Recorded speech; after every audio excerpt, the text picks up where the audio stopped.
Microbes in production of biogas. जो biogas plant होते हैं जिसमें बायोगैस तैयार की जाती है, गोबर गैस प्लांट भी बोलते हैं इनको, तो उनके अंदर बायोगैस कैसे तैयार करते हैं माइक्रोब्स। तो बायोगैस क्या होती है? Mixture of gases mainly methane produced by microbial activity and used as fuel. तो बायोगैस है अलग अलग गैसेज का एक मिश्रण होता है जिसके अंदर मेनली तो मीथेन पाया जाता है, और ये माइक्रोबियल एक्टिविटी जो अलग अलग माइक्रोब्स हैं मिथेनोजन्स वगैरह वो काम करते हैं, और ये गैस है फ्यूल के रूप में, ईंधन के रूप में बहुत यूज की जाती है। Type of the gas produced depend upon the microbes and organic substrate they utilise. Gas किस प्रकार की बननी है, उसके मिश्रण में क्या क्या कंपोजिशन रहनी है, वो किसके ऊपर डिपेंड करता है कि हम माइक्रोब्स किस किस्म के यूज कर रहे हैं, और साथ में जो ऑर्गेनिक सबस्ट्रेट मतलब किस चीज को गला सड़ा के जो बायोगैस है वो तैयार कर रहे हैं, तो उसके ऊपर उसकी नेचर डिपेंड करती है। तो मिथेनोजेंस क्या होते हैं? ये बैक्टीरिया होते हैं जो कि अनएरोबिकली का मतलब है ऑक्सीजन की एब्सेंस में उगते हैं, और किसके ऊपर उगते हैं? सेलुलोजिक मटेरियल जो प्लांट सेल वाल में पाया जाता है, सेलुलोज, उस टाइप के मटेरियल पे उगते हैं, और ये बहुत ही ज़्यादा लार्ज अमाउंट तैयार करते हैं मीथेन की, और साथ में CO2 और H2 हाइड्रोजन गैस और कार्बन डाइऑक्साइड को भी तैयार करते हैं। एग्जाम्पल है जैसे मिथेनो बैक्टीरियम होता है, ये मिथेनोजन्स होते हैं। Commonly found in anaerobic sludge during the sewage treatment, और साथ में जो हम सीवेज ट्रीटमेंट पढ़ेंगे उसके अंदर भी ये मिथेनोजन्स कहाँ पे पाए जाते हैं? एनारोबिक स्लज के अंदर पाए जाते हैं। स्लज एक मतलब गाढ़ा सा पदार्थ होता है, एक सलेरी टाइप होता है, तो उसके अंदर ही पाए जाते हैं। तो हम जब सैवेज ट्रीटमेंट देखेंगे तो उसके अंदर भी ये एनारोबिक सलज है वो डिटेल में देखेंगे वहाँ पे। Also present in र्यूमन A part of stomach of cattle, तो साथ में ये जो कैटल होते हैं मवेशी उनके स्टमक का एक भाग होता है र्यूमन, इसी वजह से उनको रूमिनेंट्स बोलते हैं, उनके अंदर भी मिथेनोजेंस पाए जाते हैं। In human these bacteria helping them in digestion of the cellulose. जो प्लांट सेल को खाते हैं, ज़्यादातर जो घास फूस खाते हैं मवेशी, तो उनके जो घास फूस को पचाने के लिए जो सेलुलेज है उसको डाइजेस्ट करना पड़ेगा, तभी वो अंदर का कंटेंट है उसको यूज कर पाएंगे, सेल के अंदर क्या कुछ है। तो सेलुलोज को पचाने के लिए ये सेलुलेज इंजाइम है वो कौन सिक्रीट करता है? ये मिथेनोजेंस उनके जो ह्यूमन पार्ट में पाए जाते हैं। एक्सक्रीटा डंग ऑफ कैटल जिसको गोबर बोलते हैं, तो उस उसके अंदर भी ये बैक्टीरिया बहुत ज़्यादा मात्रा में पाए जाते हैं। और जो dung can be used for generation of biogas या गोबर गैस, जो गोबर गैस प्लांट होते हैं उसके अंदर जो ये डंग है इसको यूज किया जाता है बायोगैस को बनाने के लिए। उसके बाद है biogas plant structure.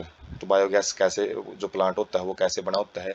More open build in rural area, ग्रामीण क्षेत्रों में इसको ज़्यादा बनाया जाता है जहाँ पे जो कैटल डंग है वो ज़्यादा मात्रा में अवेलेबल रहता है। कंसिस्ट ऑफ ए कंक्रीट, तो इसके अंदर एक कंक्रीट टैंक, कंक्रीट का एक टैंक बनाया जाता है जो कि 10 से 15 फीट गहरा होता है। In which bio waste are collected and a slurry of dung is fed, जिसके अंदर जो सैलरी एक गाढ़ा पदार्थ है जो गोबर वगैरह पानी वगैरह उसके अंदर मिला के उसके अंदर डाल दिया जाता है। A floating cover is placed over the salary, salary के ऊपर एक फ्लोटिंग का मतलब है तैरता हुआ एक ढक्कन लगाया जाता है। विच कीप्स ऑन राइजिंग, और जो जैसे जैसे उसमें गैस पैदा होती रहती है तो वो ऊपर उठता रहता है। और tank due to the microbial activity, जो गैस है वो माइक्रोबियल एक्टिविटी, माइक्रोब्स हैं अलग अलग मेटाबॉलिज्म रिएक्शन शो करते हैं जिसमें वो गैस है प्रोड्यूस करते हैं। Has an outlet connected to a pipe to supply biogas to nearby houses, जो ये फ्लोटिंग कवर होता है इसका एक ऊपर आउटलेट का मतलब है एक बाहर निकलने का पोर छोड़ दिया जाता है, और स्पोर को पाइप के साथ जोड़ दिया जाता है, और वो पाइप घर के अंदर जो अलग अलग कनेक्शन है बायोगैस के वहाँ पे उसको कनेक्ट कर दिया जाता है। जहाँ से हम LPG सिलेंडर यूज करते हैं तो जैसे उसका कनेक्शन होता है इसी तरीके से पाइपें लगा दी जाती हैं जिसमें जो बायोगैस है उसकी सप्लाई जोड़ दी जाती है। स्पेंट सैलरी, जो सैलरी इसमें यूज कर ली जाती है जिसमें से गैस वगैरह वो निकल जाती है, तो उसको एक अदर आउटलेट, एक एक और अलग से बाहर निकालने का एक पोर्शन होता है, उससे उसको बाहर निकाल दिया जाता है, प्रेशर से वो बाहर निकलता रहता है, और उसको फर्टिलाइजर खाद के रूप में यूज किया जाता है खेतों में। Biogas used for cooking and lightning, जो बायोगैस यहाँ से तैयार होती है उसको हम खाना पकाने के लिए, लाइटनिंग का मतलब है लाइट वगैरह पर्पज से रिलेटेड, प्रकाश से रिलेटेड यूज कर सकते हैं।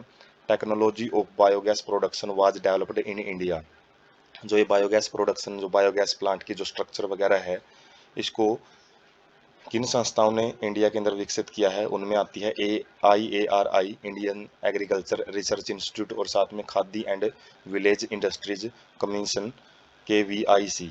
तो इन संस्थाओं ने बड़ा इंपॉर्टेंट रोल प्ले किया है जो बायोगैस प्लांट की स्ट्रक्चर बनाने में और ज़्यादा से ज़्यादा लोगों को इसके प्रति प्रोत्साहन करने में, ताकि हम जो ये एक रिन्यूएबल सोर्स ऑफ एनर्जी होता है, ताकि हम अपनी जो डिपेंडेंस है वो जो अलग अलग जो गैसेज हम यूज कर रहे हैं एलपीजी वगैरह, उनके ऊपर कम कर सकें, क्योंकि उनको हम बार बार यूज करेंगे तो वो ख़त्म हो जाएंगी। तो इसके बारे में जो ये दो संस्थाएं हैं बहुत ज़्यादा एक्टिव हैं इंडिया के अंदर। उसके बाद हम बायोगैस प्लांट का जो पिक है वो देख सकते हैं यहाँ पे। तो एक जो कंक्रीट टैंक की बात कर रहे हैं, ये कंक्रीट टैंक है, बीचों बीच एक डोम शेप्ड जो गुमंदाकार इसका ऊपर बेस रखा जाता है, और एक साइड क्या रहता है, मिक्सिंग टैंक होता है, जिसके अंदर जो slurry of cattle Dang and water वो मिला के अंदर डाली जाती है। उसके बाद एक इनलेट चैम्बर होता है, डंग एंड वाटर है वो इस टैंक के अंदर पहुंचता है, इसके अंदर जो माइक्रोब्स हैं वो अपना काम करते हैं, और जैसे जैसे ये एक्टिविटी बढ़ती है तो ये फ्लोटिंग चैम्बर होता है ऊपर, ये क्या होता है ऊपर उठता रहता है, और इसका जो एक आउटलेट होता है जो गैस को बाहर छोड़ता है, तो उसके पाइप से कनेक्ट कर दिया जाता है, जिसको हम अलग अलग पर्पज के लिए यूज कर सकते हैं। उसके बाद एक और जो आउटलेट है, जैसे इसमें से गैस वगैरह है वो निकल जाती है, कंप्लीटली इसको डाइजेस्ट कर दिया जाता है, तो इसका एक अनदर आउटलेट से, एक अनदर बाहर के ओपनिंग से इसको बाहर छोड़ दिया जाता है, और इसको ओवरफ्लो टैंक बोलते हैं। ये आउटलेट चैम्बर है, ये इनलेट चैम्बर है। तो इसके एक साइड जहाँ से इसको अंदर जो मटेरियल है वो फेड किया जाता है वो इनलेट चैम्बर होता है, और एक साइड में आउटलेट चैम्बर है। और जो ये यहाँ पे मटेरियल निकलेगा वो फर्टिलाइजर के रूप में, मैन्योर के रूप में हम यूज करते हैं। तो ये बायोगैस प्लांट है, उसका एक स्ट्रक्चर हम देख सकते हैं, बड़ा ही सिंपल स्ट्रक्चर है, और एग्जाम पॉइंट ऑफ व्यू से भी इम्पोर्टेंट होता है। और उसके बाद है, हम यहाँ पे एक मूविंग पिक से आइडिया ले सकते हैं कि जैसे यहाँ पे जो डंग वगैरह है वो फेड किया जाता है इस कंटेनर में, और उसके बाद यहाँ पे डोम शेप्ड स्ट्रक्चर में आ जाता है, यहाँ पे गैस बनती है, और इस गैस को अलग अलग पाइप के जरिए अलग अलग पर्सन के अंदर भेज दिया जाता है। और यहाँ से देख सकते हैं हम, जैसे ही ये आउटलेट से जो भी मटेरियल बाहर निकलता है तो इसको प्रेशर से बाहर निकाल दिया जाता है, जैसे गैस यहाँ पे भरती है तो उसी प्रेशर से इसको बाहर निकलती रहती है वो, और इसको हम खाद के रूप में यूज कर सकते हैं। तो ये गोबर गैस प्लांट का एक मूविंग डायग्राम से हम समझ सकते हैं।